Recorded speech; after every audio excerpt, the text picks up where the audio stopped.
Welcome back again दोस्तों, कैसे हो आप सब। तो आज मैं आपके साथ शेयर करूंगी Japanese gaming movie killing curriculum. तो दोस्तों, गेम खेलना किसे नहीं पसंद है। ऑफलाइन का तो पता नहीं, पर ऑनलाइन गेमिंग सब पसंद करते हैं। फिलहाल कुछ सालों पहले गेम की वजह से काफी सारे हादसों के बारे में पता चला हमें। कई यंगस्टर्स की जान तक चली गई। लेकिन आज हम ऐसे ऑनलाइन गेमिंग की बात करेंगे जिसके सीक्वल के लिए ऑफलाइन एक्सपेरिमेंट किए गए, यानी कि जीते जागते इंसानों को गेम में उतारा गया, वो भी डेथ गेम में। कहानी की शुरुआत नीना नाम के लड़के से होती है, जिसे बीच रोड से दिन दहाड़े किडनैप कर लिया गया। और जब उसे होश आया तो वो किसी अनजान जगह पर था, जहाँ से बस दूर एक पहाड़ और एक बड़ी सी नदी देखी जा सकती थी। और उसके साथ कुछ और लोगों को भी किडनैप करके रखा गया था वहाँ। लेकिन स्ट्रेंज बात ये थी कि इन सब को नीना जानता है। वो सब उसके हाई स्कूल के क्लासमेट्स हैं। दो तो ऐसे लड़के हैं जो उसे बहुत परेशान करते थे स्कूल में, एक गौ और एक टैकिया, उसका साइड किक। गौ की छोटी बहन युकारी को भी किडनैप किया गया था। इसके साथ ही उनके एक टीचर और 4 लोग थे, और उनके नाम थे एक मोटी लड़की सिनिया, यासुको और ताकीगुची वो लड़का था जो स्कूल में टिफिन भरकर खाना लाता था। और एक दिन उसका टिफिन टूटकर बिखर गया और उसके सारे कपड़े गंदे हो गए। बस ताकीगुची को इसी बात से सब जानते थे। गौ अभी भी सेम ही था। उसने यहाँ भी नीना को परेशान करने की कोशिश की, लेकिन ताकीगुची और टीचर ने उसे बचा लिया। लेकिन एक ही स्कूल के सारे पुराने स्टूडेंट्स एक ही जगह पर क्यों किडनैप हुए? उन्हें लगा उन्हीं में से किसी की साजिश हो गई है, पर सबको एक ही तरह से किडनैप करके लाया गया है। ना उन्हें किडनैपर का पता है और ना ही किडनैपर के मोटिव का। पर कुछ ही देर में उन्हें अपने सवालों के जवाब मिल गए। सबके फोन पर कुछ नोटिफिकेशन आया। ये फोन उनका नहीं था, किडनैपर ने उन्हें गिफ्ट किया था।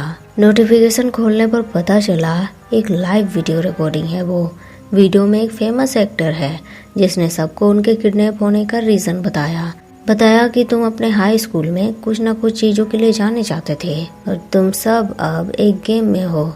ऐसा वैसा गेम नहीं, बल्कि डेथ गेम में, जिसका नाम है किलिंग करिकुलम। तुम सबके अंदर कुछ वायरस डाले गए हैं जो तुम्हें अनयूजुअल पावर देंगे, यानी कि तुम सुपर पावर वाले होगे। इस गेम में कुछ विलेजर्स होंगे और 2 भेड़िए होंगे जो विलेजर्स के साथ दिन में इंसानों की तरह रहेंगे और रात में वो अपना शिकार करेंगे। गांव में एक भविष्यवाणी करने वाला भी होता है, तो एक भविष्यवाणी करने वाला तुम्हारे बीच भी होगा जो सबके भविष्य पढ़ पाएगा और बता पाएगा कि भेड़िया कौन है।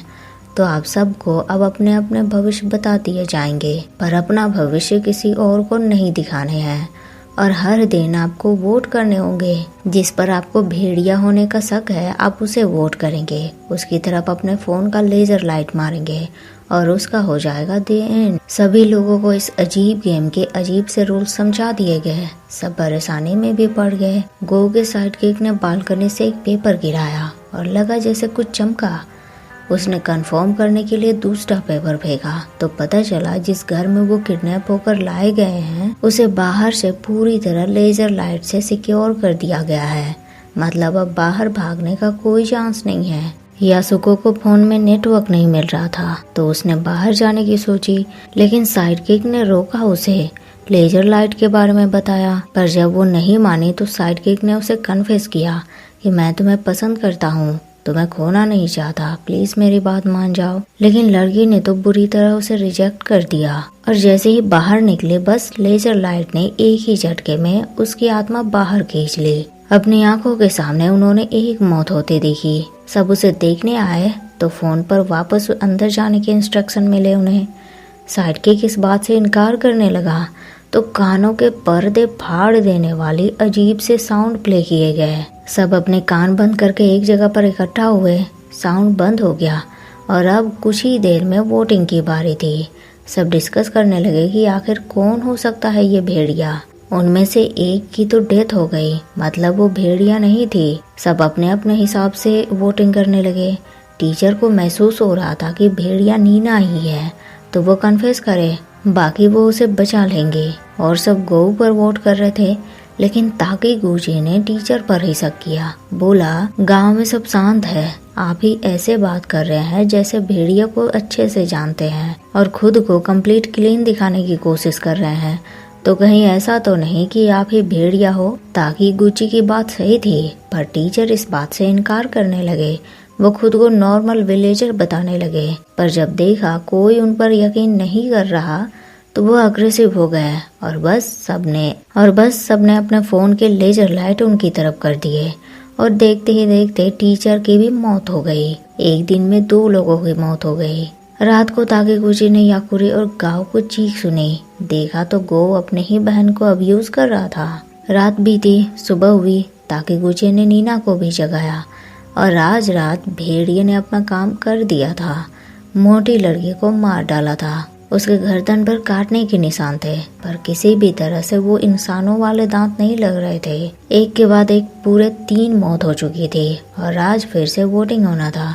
सबने डिस्कस किया। गौ का साइड के खुद को फॉर्चून टेलर बताने लगा और नीना को भेड़िया कहा, लेकिन ताकीगुची बीच में आ गया। उसने नीना की साइड ली कि ऐसे कैसे कह सकते हो तुम, नीना भेड़िया है। मैं कन्फेस करता हूँ कि मैं भेड़िया हूँ, कैसे फॉर्चून टेलर हो तुम? साइडकिक का झूठ पकड़ा गया। उसने कन्फेस किया कि झूठ बोला था उसने। वो एक फॉर्चून टेलर नहीं है, बल्कि एक सिंपल विलेजर ही है।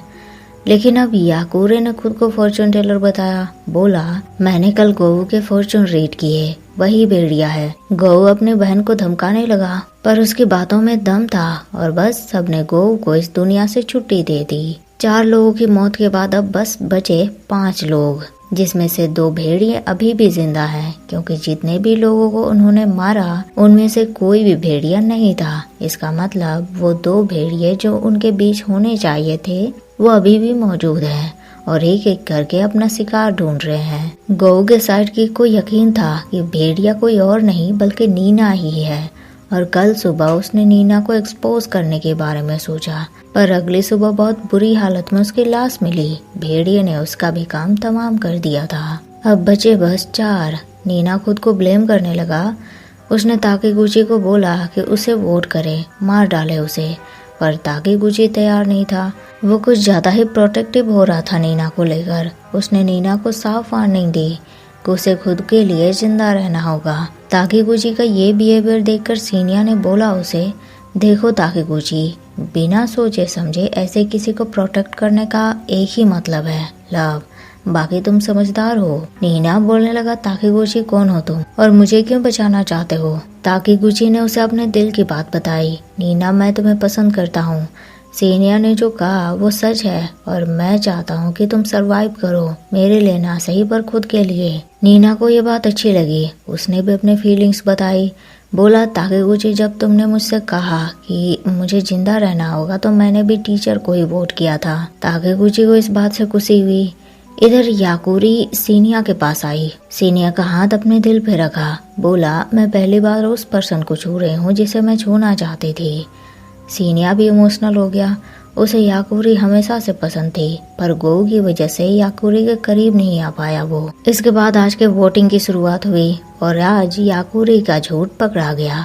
उसने अपने भाई से बदला लेने के लिए फॉर्चून टेलर का नाटक किया था और असल में 2 भेड़ियों में से एक तो वही भेड़िया है। ये सच जानकर सीनिया के आंखों में आंसू आ गए। याकुरी तो अभी अभी मिले थे उसे और इतनी जल्दी उसे छोड़कर चली जाएगी ये नहीं सोचा था। बस याकुरी का बेबो लास्ट साबित हुआ और अब बचे 3, सीनिया, ताकीगुची और नीना। सीनिया को कुछ डाउट था। उसने ताकीगुची के हाथ देखे, बोलने लगा, कौन हो तुम ताकीगुची तो नहीं हो। उसके हाथ जले हुए थे। सब इसके लिए बुले भी करते थे उसे। बताओ कौन हो तुम, क्योंकि तुम ताकीगुची तो बिल्कुल भी नहीं हो। नीना भी सीनिया की बातों से अग्री था। ताकीगुची के पास अब सच बताने के अलावा कोई रास्ता नहीं बचा। उसने बताया, हाँ मैं ताकीगुची नहीं हूँ, बस उसकी पहचान लेकर आया हूँ और ये गेम किसी और का नहीं मेरे डैड का है। उन्होंने इस गेम के लिए मुझे कुछ लोगों को ढूंढने को कहा था। नीना, उन्होंने मुझे तुम पर रिसर्च करने को कहा और जितना मैं तुम्हारे बारे में जानता गया मुझे तुम उतना ही पसंद आते गए। मैं बस तुम्हें एक बार देखना चाहता था। बस इसी रीजन से ताकीगुची के नाम से मैंने इस गेम को ज्वाइन किया और तुम सब के क्लासमेट होने का नाटक किया। और इस गेम में जो ये वायरस हमारे अंदर डाले गए हैं, इसे एक मिलिट्री वेपन की तरह बनाया गया है। इस वायरस को लेकर अगर बाहर गए तो तबाही मच जाएगी और ये वायरस नीना के अंदर ही है। मैं बस नीना को इसीलिए बचा रहा था क्योंकि मैं नहीं चाहता जिसे मैं पसंद करता हूँ उसे कोई और मारे। तो सेनिया प्लीज नीना को मारने का मौका मुझे दो। सेनिया थोड़ा इमोशंस में बह गया। उसने चाकू फेंक दी। उसे पता था आज रात उसका भी काम तमाम होने वाला है और ऐसा ही हुआ। नीना डिप्रेशन में चला गया। उसने खुद को मारने की कोशिश की ताकि ये किस्सा ही खत्म हो जाए, पर ताकि गुजी ने रोका उसे, ऐसा नहीं करने दिया। उसे समझाया, नीना देखो मैं तुम्हें पसंद करता हूँ और पता है तुम भी मेरे लिए सेम फील करते हो। और हाँ, भले ही ये बस एक वन साइडेड लव है, पर इसे ग्रेट बनाने का एक तरीका है मेरे पास। मुझे मार डालो नीना। नीना के लिए ये काम मुश्किल ही नहीं, नामुमकिन था, लेकिन है तो वो एक भेड़िया है ना। जैसे ही चांद ने अपनी पूरी शकल पकड़ी, नीना के हाव भाव बदल गए। उसकी आंखें चमकने लगी और एक खूंखार भेड़िए की तरह उसने ताकि गुची के गर्दन तोड़ डाले। अगली सुबह सूरज की रोशनी के साथ नीना ने गेट खोला। बाहर कोई लेजर लाइट नहीं लगी थी, पर अभी भी वो फोन उसके पास ही था। उसमें एक और वीडियो आया जिन्होंने नीना को कॉन्ग्रेचुलेट किया उसकी जीत के लिए, और अब बस अपने अगले गेम में वो नीना को कांटेक्ट करेंगे। नीना ने गुस्से में फोन को दूर खाई में फेंक दिया क्योंकि इस गेम ने उसे कुछ देने से ज्यादा उसे सब कुछ छीन लिया था। तो इसी के साथ किलिंग करिकुलम की स्टोरी यहीं एंड होती है। वीडियो आपको कैसी लगी कमेंट करके जरूर बताइएगा। पसंद आया हो तो लाइक शेयर भी कर दीजिएगा। मिलते हैं फिर नेक्स्ट वीडियो में। तब तक के लिए thank you so much guys for watching the video.